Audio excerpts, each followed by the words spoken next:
Welcome back. I'm Leah Wilson, co founder and executive director of Stand for Health Freedom.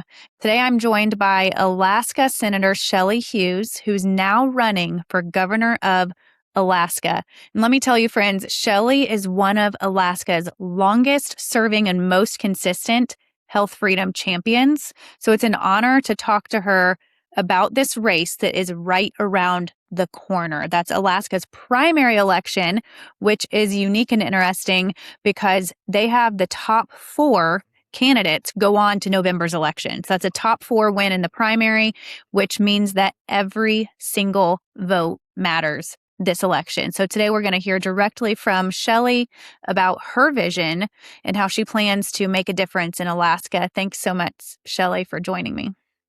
Thank you, Leah, and thank you very much for your organization's endorsement. It means a tremendous amount to me, and I believe as we get the word out to Alaskans, it's going to mean a tremendous amount to them. There are a lot of people still living from the after effects of what happened during COVID, still not happy about that and concerned, about protections from that in the future. So I'm honored to receive that endorsement, and I think it will be really helpful. This will be a tight race. It definitely will be. I am in the running to be a top contender. But, there are polls out there, and the only poll that matters is the one on voting day. So we're working very hard, and it's having a voice through your venue is incredibly helpful. So thank you. Well, you've been fighting for Alaska's families for years and defending health freedom long before it became a national issue as of late. So, what made these issues so important to you to begin with? Well, the good Lord created us, and we have a responsibility to take care of ourselves. And looking at the different options out there that we have, it's each person's responsibility. I've always believed that it's never the government's responsibility. It's our responsibility. And I've always kept an open mind to the things that can be helpful. And I will give you an example. It's really incredible. For some reason, I was craving pistachios, and I was eating lots and lots of pistachios. And I'm at the age where typically a person wears reading glasses. And so I had reading glasses on my desk and in my pocket and, carry with me in my briefcase. And this went on for about a year, and I had a little eye infection. I went to the ophthalmologist. At the end of that discussion, he was just doing a general check, and he said, "Well, what magnification of reading glasses are you wearing?" And I looked at him and I said, "You know what? I haven't worn my reading glasses for at least 6 months." And he said, "What are you doing differently?" And I said, "Well, I've been eating lots of pistachios." Well, if you look it up, pistachios are really good for vision. Wow. And I was probably eating them in a crazy amount, but I haven't been wearing reading glasses. So, those kind of things that you can see by how we take care of our body that impact us. You don't always need all the things that modern medicine is a blessing. I don't want to put that down in any way. I have a daughter who's a primary care physician, and we need that. But some of the things that are getting promoted, we really need to make the decision ourselves and do a little homework ourselves. I'm happy to be a good friend and supported by Linda Boyle. She is the president of Alaskans for Personal Freedom, which started out having to do with health decisions. Part of it, she also ran believe it was called the Alaska COVID Alliance, and brought different physicians up to our state. We had a couple conferences, so people really became more aware of their rights and their freedoms and the options that are out there. And one of the things, just to go back to the COVID time, as I was learning how well, particularly other nations were handling COVID, and read about there were some nations that were handing out health kits if someone tested positive with the things that could actually help the person overcome it. And rather than suggesting a vaccine, I directly called the governor and spoke to him and encouraged him, rather than using the federal dollars that were coming in to push the vaccines, why don't we be the first state in the country to pass out these kits and use that money to put together those kits? And he indicated that he had, I believe it was a brother who was a physician. And, in talking to his brother, he, felt like the vaccines were the route to go. And I told him, well, I have a daughter who's a physician. And, there are physicians that understand the importance of these other options that are less risky and actually are working very well. So, and with the health commissioner at the time as well. But neither one of them wanted to go that route. And, but I was able to get things that were helpful. Fortunately, my primary care physician was on the right pathway with that and helped provide what I needed. And so, yeah, it's just important. But alternative options for healthcare, I think we need to think about, again, taking responsibility for our own bodies physically. I'll share another couple things that I've done alternatively that I believe have helped, and one of them is grounding sheets. And I read a lot of reviews, not by one company, but just in general. I probably scanned through 150 reviews, and I was seeing all kinds of positive people reporting positive things about blood pressure, weight control, all different kinds of things. And a couple comments were, well, didn't do anything for me, but I didn't read one thing that was negative. So I purchased grounding sheets. And I don't know if people are familiar with it, but they have the silver threads through them, and you plug them into the grounding part of an outlet, not the entire outlet. And the first night when I climbed into bed, I noticed something. Now, was it placebo? Well, it was a positive thing. So it was placebo and it was helping, it was good. But I've always had poor circulation in my feet. And up here in Alaska in the wintertime, you can get into bed with cold feet and cold hands. And as soon as I got on those grounding sheets, I could just feel my circulation pick up and my hands and feet got warm. And since I've been using the grounding sheets, I don't have a problem with cold hands and feet anymore at nighttime. So yeah, the grounding sheets are something. Another thing that I've used is something called Carbon 60. And there was actually research done on Carbon 60, and it won, I think, a Nobel Prize for the work. It was not on humans, so it was on mice and rats, but it was tripling their lifespan. And I guess you'd maybe say like an antioxidant on steroids. It's very assertive and doesn't dissipate once it gobbles up a free radical. It continues to do its job. And so very effective. And I've been taking Carbon 60. There was a couple at my church. They're older, but they seem 10, 15 years younger than their age. And I asked them what their secret was, and they said they take Carbon 60. And so I looked into it, read up on it, and I thought I'm going to try it. And I've gotten positive feedback, even so much like, wow, you seem like you have more energy.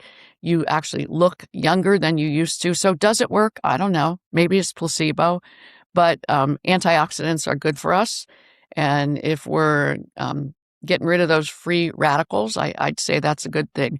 So I think each person, again, needs to take responsibility, find a good primary care physician who will advocate for you and is open to the kind of things that can work. And yeah, that's my best pitch. And I will stand for that as governor of the state. Government shouldn't be telling people, the fact that people lost their jobs during the COVID, we can't ever let that happen again. And what's a shame, Leah, too, is we used to say, trust the science. But when things were portrayed as science, but they really weren't, now people really doubt that. And that's unfortunate. It reminds me a little bit of what they call the deep fakes, where somebody can doctor a photo, right? And we can't tell if it's real or not real. And so now when we look at an image, we're wondering, gee, did that really happen? Or is this contrived? And I'm sorry, but that's now when we look at science, we're trying to figure out if it's real. Is this true? Is it not true?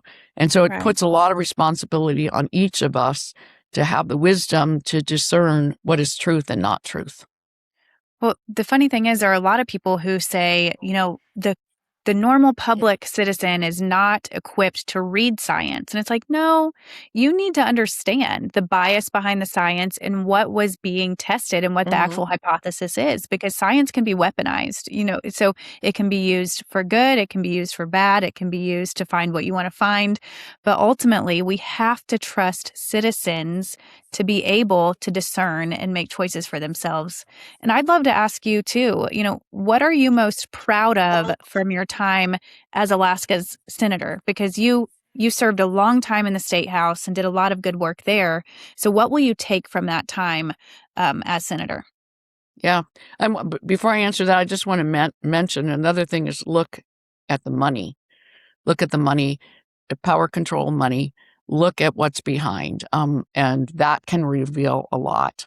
So, well, as senator, I think just standing for people's liberties in general, understanding that our constitutional republic was designed for our government to be limited and for people to be the decision makers of their life, and that's why people have flocked to our country over the last couple of centuries. It's because of that personal liberty and that freedom, and it's so necessary to preserve it.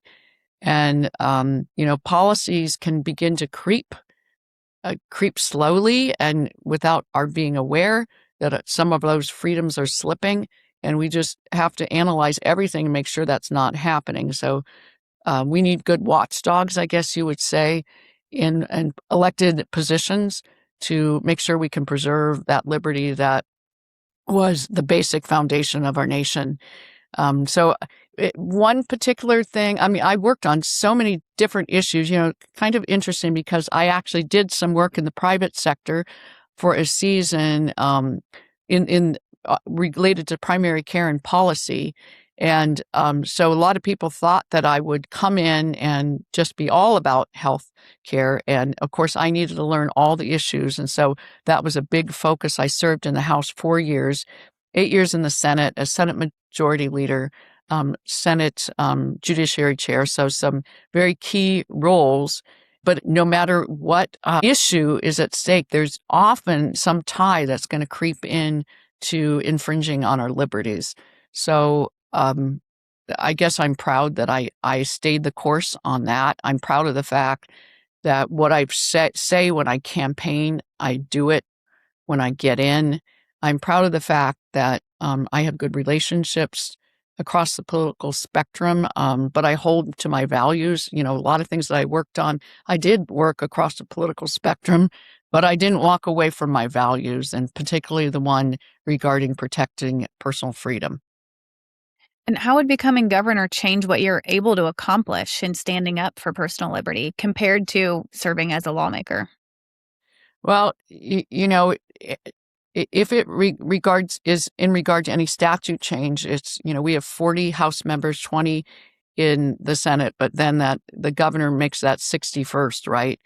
And that's where those relationships and working with people and casting a vision is very important. But you can't just be a visionary and big thinker. You got to be pragmatic and practical as well. And so that's the way I'm very much about. Um, well, let's just say I despise rhetoric and slogans. I like to really have something very specific that we can do. Want to fix things. I want to do things. I don't just want to talk about them. And having those relationships and being able to work together with the House and the Senate, I think it'll give us a chance to move things through. And the other thing, the skill set that I'm offering to Alaskans is based on my natural, I guess, that the way the good Lord made me is if I hit an obstacle, I don't give up. I don't do the same thing again, but I re-strategize, and my brain immediately goes to how can we do this differently so we can get this across the finish line. And so I think that's an important thing that working with the legislature that I'll be able to do to navigate. We have had a legislator where some years it's split between who controls the House and the Senate. Currently, the Democrats are controlling it, and I'm a Republican. And so you have to have those relationships and be able to navigate. And of all the candidates, I've proven that I can do that and work with people. I'm a consensus builder. I can be a fighter, Leah, on the one hand, and I've shown that I'm tough and I'm strong and I can stand up and fight when that is necessary, but I also have the wisdom to know when it's time to sit down at the table and build consensus and do it without giving away the farm, without walking away from my values. And I think that is important. Where somebody can actually get things done, because when I look at our state, whether it's in regard to personal freedom in as far as health or for any issue, we can't afford to slip, certainly, go downhill, but we also can't afford to tread water. We need to make headway and make sure these things stick and are in place. And I think that's why someone with a skill set to be able to navigate that. Being governor is not all about the legislature. There's the executive branch. There's a vision that has to be cast. Under the Constitution, my responsibility will be to execute the laws. But it also is, right now, our economy is struggling. Our young people are leaving the state. And you fast forward 10 years, you don't have a state if your young people are leaving. It used to be what we call a brain drain here, where kids might choose to go off to university or college somewhere else and not come back. But we actually have a brawn and brain drain right now, because young people who aren't choosing the college route, they're also leaving. And so that's all about our economy and all about being able to get our fiscal house in order and being able to work with the legislature on that. So I think we, like I said, don't want to slip, but we can't tread water either. We have to make headway on some of these things to get the state on track. And so, that our health is related also to our sense of positivity, right? And a sense of hope. And there's not, the hope starts leaking out when people are moving out of state, right? So we've got to turn it around, and that will help everyone's health too. Another thing I'm a big, big, big promoter of is agriculture in this state, Leah. And how we eat, nutrition is related to health. And I've been the known champion for agriculture in the entire state. And we do very little right now. We've got some wonderful farmers, but it's very, very minimal. And one of the things, I was chairing the Food Security Task Force, which is, I will say, that was unusual because at the time I was in the minority. And when you're in the minority, you're stripped of chairmanships, committee assignments. You actually lose staff, and you're just trucking along, just with everything kind of taken away from you. And I was asked to chair the Food Security Task Force, which blew me away because normally you're not asked to. So I had Democrats and Republicans on that, and private sector people from interested in food security from the agriculture side as well. And that was about a 3-year process. And instead of coming out with a report, we came out with an action plan of things that needed to be done. But one of the things that got my attention with that is that when I learned that Scandinavia, which is on the same latitude of the globe as we are, now they do have a warm ocean current, so their climate is a little bit warmer. But I learned that annually they export $10 billion in ag products. Alaska, we import $3 billion. And I'm thinking, oh my, we have an opportunity here. And then when I learned that every day after something is harvested, it starts losing some of its nutritional value. So here, when we're bringing food that was harvested 2 or 3 weeks ago, comes across the country, maybe from Florida, and is barged up from Seattle, that piece of fruit or that vegetable is not as nutritious as if we were able to grow it here. Of course, our climate, I don't think we could grow oranges here or bananas, but we can can grow cherries, we can grow apples. There are fruits that we can grow. And we have such pristine, rich soils that our food is so nutritious when we grow here. And we also have something, if you taste a carrot, Leah, that's grown in Alaska compared to a carrot that's grown in Bakersfield, California. Bakersfield, California used to be the carrot capital of the world or of the nation, growing lots and lots of carrots. But that carrot from Bakersfield tastes very, very bland compared to a carrot grown in Alaska. And the reason is at night, our soils are colder and the starches actually turn to sugar. And so it's a sweeter, much tastier carrot. And so I see potential where we could actually help provide vegetables and things, not just for in our state, but for export. And so we have proposed a plan actually to, if you rotate the globe, when you picture the globe, like me, I always we're looking at North America, right? Canada, the US, Mexico. But I am telling Alaskans it's time to rotate that globe and look at it from the top, because we could be the central transportation and commerce hub of the 21st century, the Panama Canal of the 21st century, because we are as close to Europe as the East Coast is. We are the closest state to Asia, to Japan. And we have an opportunity now that the Arctic shipping lanes have opened up to take our rightful place. And right now, the ships passing through those Arctic shipping lanes going across the top of the world, 90% are Russian. Russia is dominating that. And Alaska needs to take its rightful place and get our act together. And part of my prior work was to get $175 million. I brokered the deal to get $175 million in state dollars for the Port of Nome to draw down federal port dollars, and that port is now under construction. So we're set there to begin to take our rightful place. But the other piece of it is from the other, that's on our west coast. And then if you look on our east border, where we're connected to Canada, I also did preliminary work on a rail crossing that would come from Alberta, connect to our system, and connect us actually to the lower 48. But there's one more missing piece. If we bring a rail line up from the lower 48 through Canada into Alaska, it hits our rail system, which is pretty much between Anchorage and Fairbanks. But we need to shoot that rail all the way up to that Port of Nome. And then that way we will be connected and have the ability to be an intercontinental hub between continents.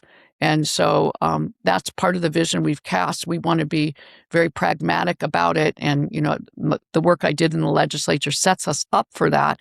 But that is related to food security, because when I talk to farmers, in order for them to be able to keep our store shelves filled economically, where the grocery chains aren't going to want to purchase from the lower 48, they have to up their quantity of what they're producing. The farmers need an export market because our population is small. So if they're going to invest in the equipment and scale up to be able to fill our grocery shelves, they also need an export market. So all these things are connected, and we have to think big and realize that Alaska is in a part of the world where we could be a central point for the commerce and transportation for the entire northern hemisphere.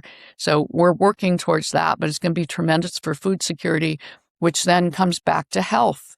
And if we can have healthier citizens, that's going to be a real plus for Alaskans. And so I'm proud of that preliminary work, and I'm eager to get started on this bigger goal, which is not, I don't have a magic wand, Leah. I can't make it. And this is not going to be a boondoggle where the state's going to build this. This is going to be private investment, but we need a governor who can usher in those conversations and get started on it. And let's make it happen. Yeah. Well, that's a pretty big vision. And I know that Alaska has a lot of independent voters who don't always vote based on party lines. So what do you hope that the voters see in your campaign that sets you apart? Well, I have Democrats. I have many undeclareds that are supporting me as well as Republican.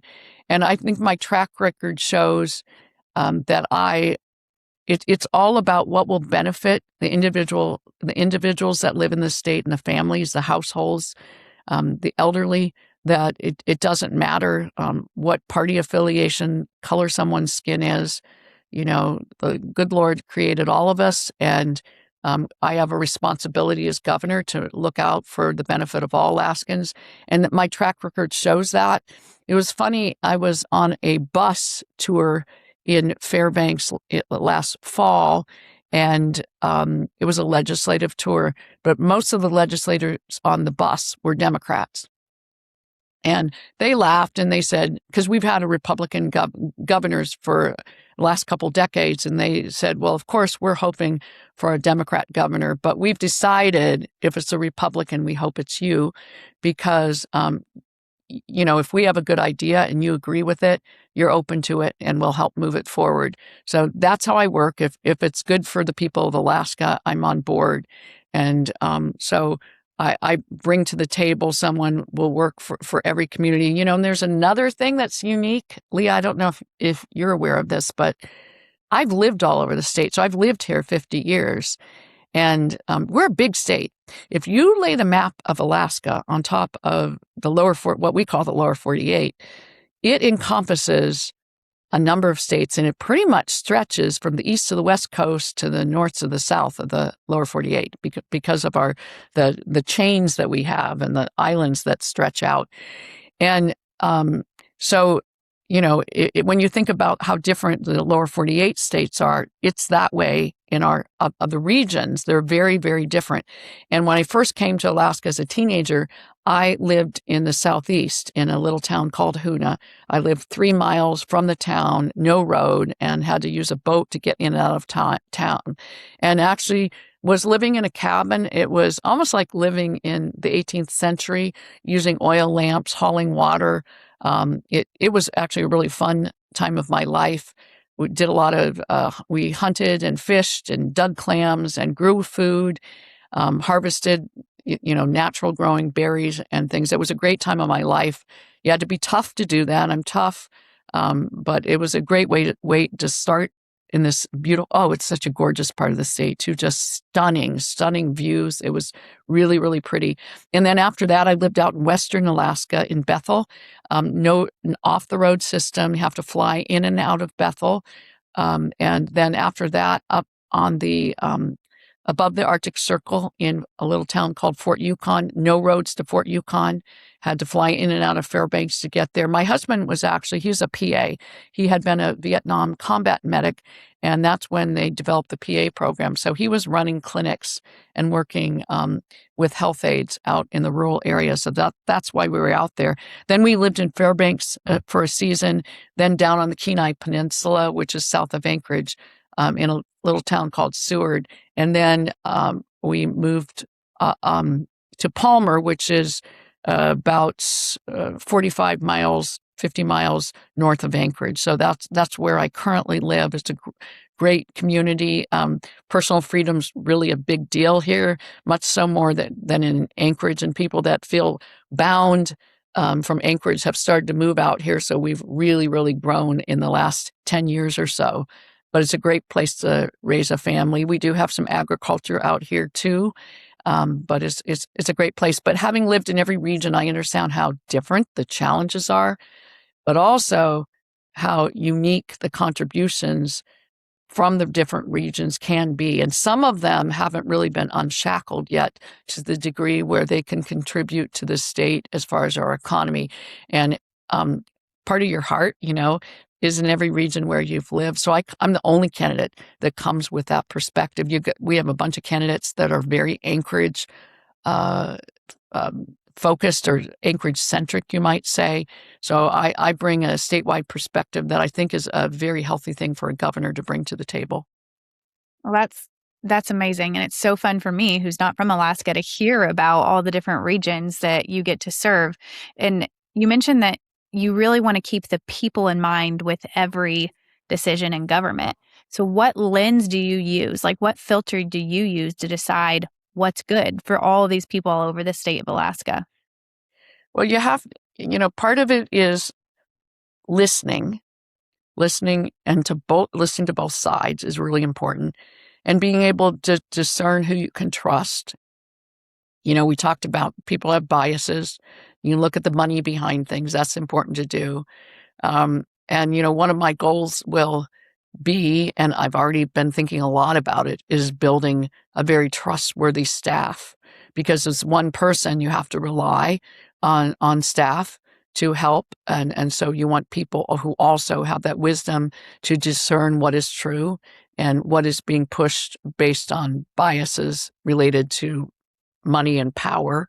And so that's a lens that's important. And I understand, I'm super pro business. I understand that. I'm not putting that down in any way, shape or form. That's very important.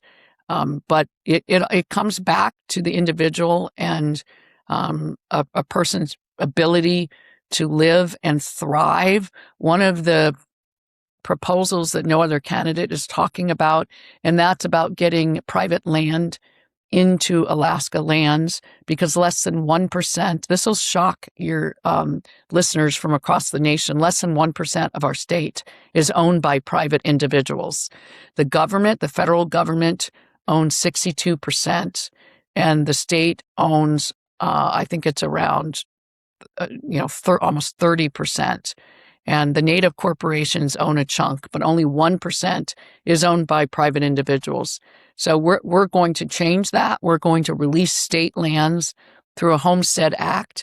We're going to make it streamlined. It won't be cumbersome. We've had Homestead Acts in the past that haven't resulted in a lot of land getting out to people, because typically it's been land that's way, way out in the boonies, that somebody has to be wealthy and own a float plane to be able to access it. So we're going to look at more valuable lands, state lands that are on the road system, larger plots for timber harvest, for agriculture, smaller plots in and near communities for housing, because housing is very expensive. Cost of a home, 1/3 of that cost is the cost of the land. So if someone can homestead that land, that's going to bring the cost down greatly for the housing. But on the federal side, Leah, we are going to go after some of the land grab that occurred at statehood. We got the shaft. We really did. And if you look, one of the things I learned, that if you look at the state of New York, less than 1% is owned by the federal government. Okay, so only 1% of New York is owned by the federal government, but yet 62% of Alaska is owned by the federal government. And because our state is so much larger, that acreage-wise, it's incredibly more than what the federal government owns in New York. So there's the doctrine of equal footing, where all the states were to be accepted into the union on equal footing. And we weren't, when we had to give up that land where we had allowed, basically, because we were a territory, right? So the federal government owned it all initially, and they retained more than they should have. And so I think with this particular federal administration, the makeup of the U.S. Supreme Court, we have the best chance of getting some of that returned. And, I don't mind if the federal government, I'm really losing my voice. Hold on.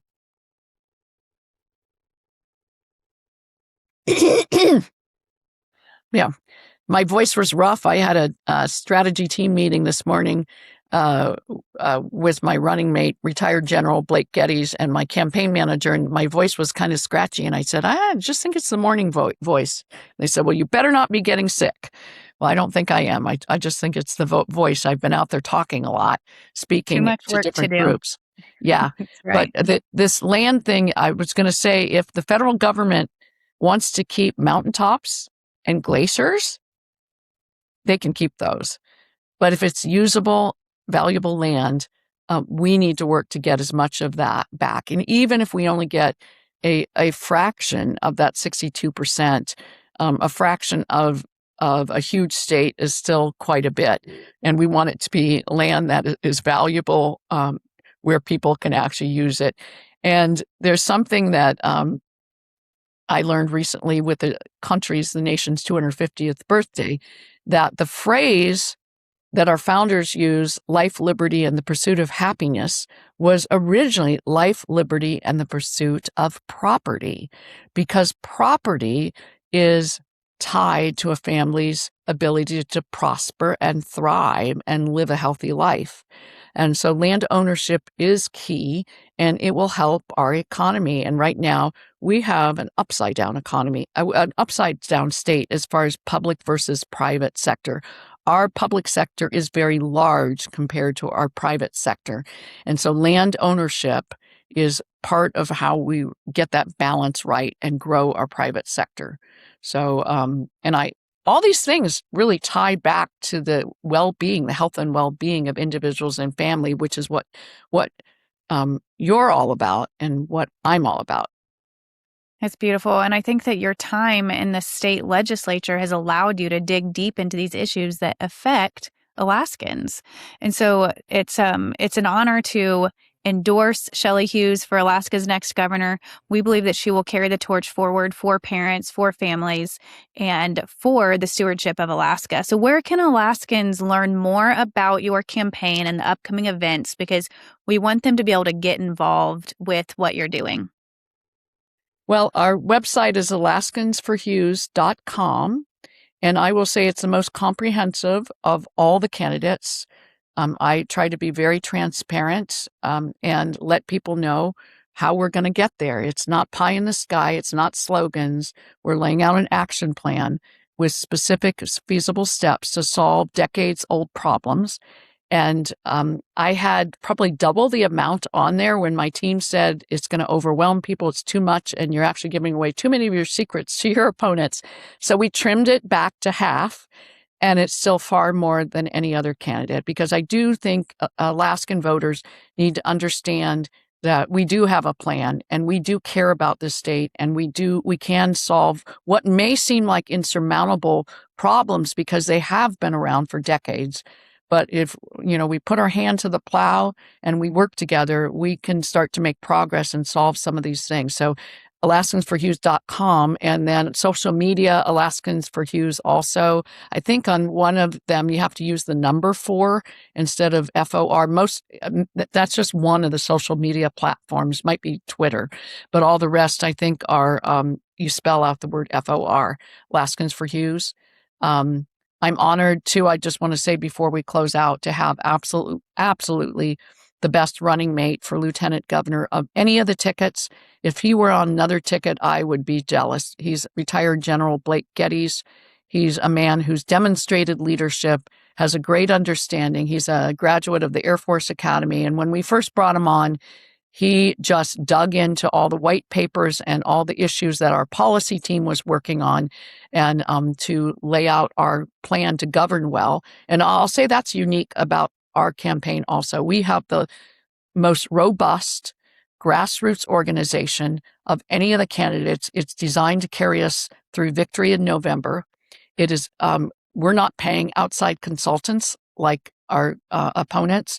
We're all grassroots. In fact, we have professionals who are volunteering their time. So we don't have the expenses, and we figured we've saved $300,000-$400,000 because of the professionals that are donating their time and expertise, because they care about this state and they've realized that our ticket is the one that is best to get our state on track. So very proud of that fact, and I wanted to point that out. We are about winning, but with the team that we have and our policy team and our policy subcommittees, we are also very much focused on governing well once we're elected. We're looking at and drilling down on, the timing of how we roll out things. What do we work on day one, the first week, the first month? What needs to go the legislative path that first session? What would we hold off until the following session? All those kinds of things, and looking at who would be the best cabinet members, and looking at who would be best staff. As I said, the trustworthy staff is so important. So we're very much focused on winning, but we've also, because we have the team we have, we're focusing on governing well. And when you have somebody who's solely focused on winning, they're scrambling when they get elected. Also want to say one other thing, that sometimes in primaries, it's the loudest voice and maybe the person who came in with the most name recognition that wins, but that person isn't always the best one to win in the primary. And sometimes that proves to be true. And so I haven't been the loudest. I didn't have the most name recognition, but I can win if I make it into the top 4. The data shows that I can win. I have had 6 elections and been very successful. I'm Republican. The general area where I live is Republican, but the blue pocket is actually in my district. So the town of Palmer, the city council, for instance, is controlled by the Democrats. And yet in one of my last races, I had a Democrat and a Libertarian run against me. And Leah, I still won by 78%. So when you talk about will I serve and represent all Alaskans, I definitely will. You don't win with those kind of numbers unless the voters see that you're doing a good job, that they can trust you, and that you're standing, for the vast, vast majority of Alaskans. So I'm proud of that record, and I know I can win in November, but I have to win in August in order to move up. And so this time probably shouldn't be the loudest voice, shouldn't be the one that came in with the most name recognition. It should be the one who can win in November. It should be the one who will be effective and who has a plan and is ready to govern well. Absolutely. If you live in Alaska, go to votehf.com and share this interview with all of your friends and family, because let me tell you that the primary election is the secret weapon to helping the people's issues win in your state. So Stand for Health Freedom endorses Senator Shelley Hughes for Alaska's next governor. And thank you so much, Shelley. We will be following along and cheering you on through November. So have a great day and we'll be in touch. Yeah, thank you. I'm honored to have the endorsement, and I'm very, very grateful. Thank you.